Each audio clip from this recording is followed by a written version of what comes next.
Hi, Asante. Something wrong? It's okay now, eh? Hi, Asante sana. First and foremost, on my behalf and on behalf of, which I think the Secretary General has ably done so, of the party and the government, to welcome you to the UDA party, not even to welcome you to the UDA party, to feel at home at the UDA party, because I don't think you ever left us. I am certain the majority of Asians actually voted for the UDA KK.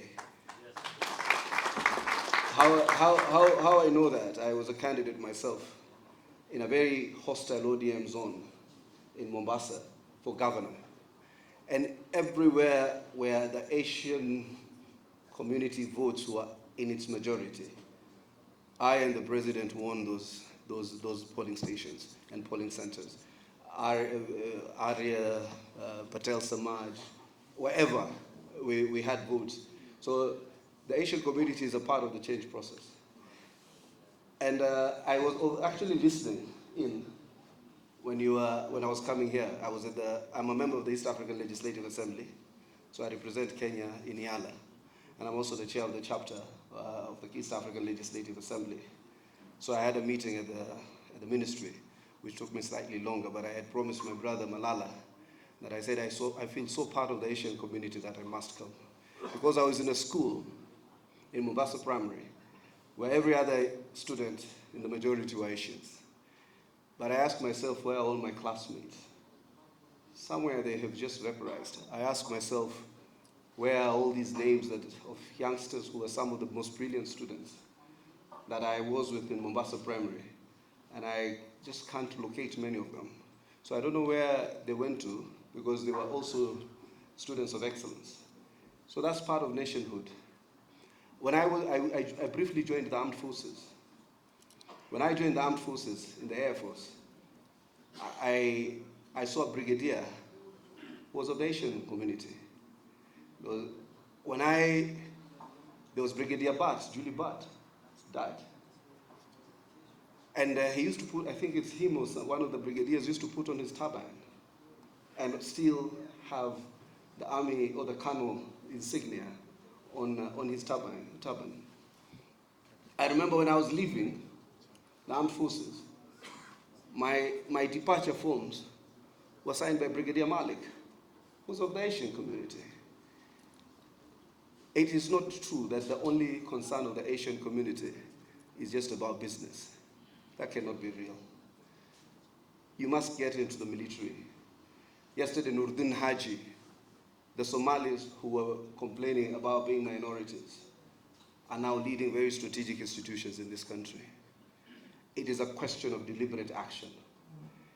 And discrimination is two ways. Mimi najua iko lugha ya dharau sana, because I have lived as a minority in this country myself. There is Muhindi Kabila na Muhindi Matusi. Chana na ile Muhindi Matusi. Don't you ever allow anyone in this country to make you a lesser citizen.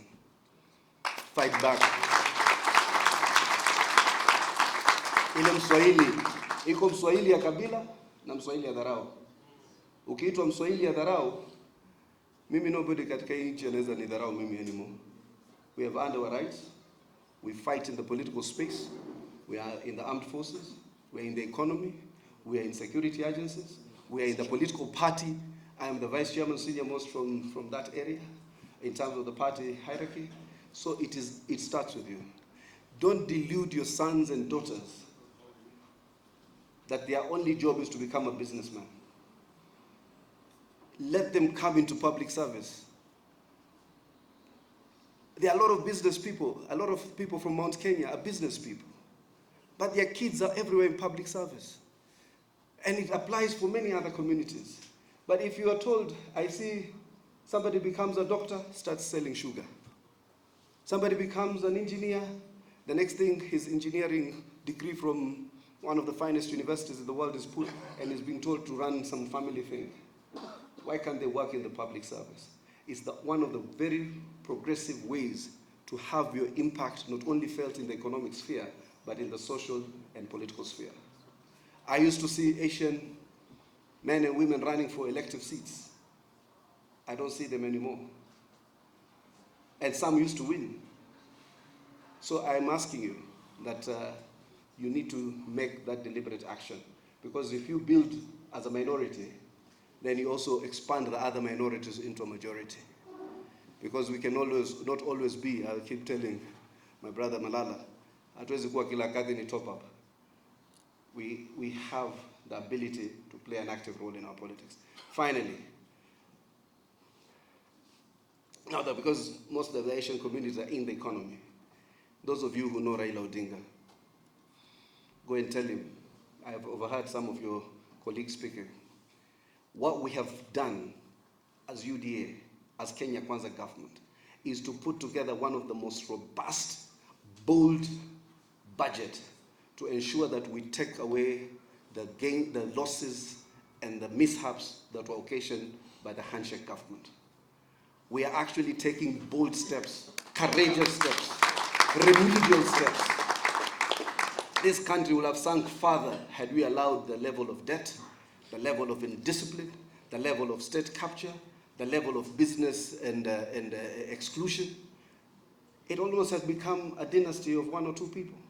If you wanted anything, you had to look for a member of a certain family.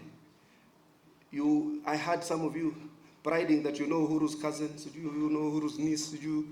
Right now you don't need to know anybody. You just need to have a good idea and you will get your things done. And that's the kind of physical capacity we're creating. And I can tell you without a doubt, we need to deal with the employment issue. We need to put youngsters into the job market. And that's why I personally want to just speak to one issue, if the Secretary General will allow me, to reiterate what the President has said. The housing agenda is a movement away from capital-intensive investment, building bullet factories, building gun factories, to labor-intensive investment. Once we start building houses in our cities and our towns, we will mobilize all cadre of employment, skilled, unskilled, semi-skilled. We'll put young people into the job bracket, into the job market. We'll create direct and indirect employment. Those who will work on those sites, those who will work off sites. Mama mbogas will be providing food. It will put money back into the economy. It's the real definition of bottom-up. And it is not true that people have been taxed more, particularly. There is a certain caliber of Kenyans who have an additional 5% in their tax, 500,000 and above. Because half of Kenyans do not provide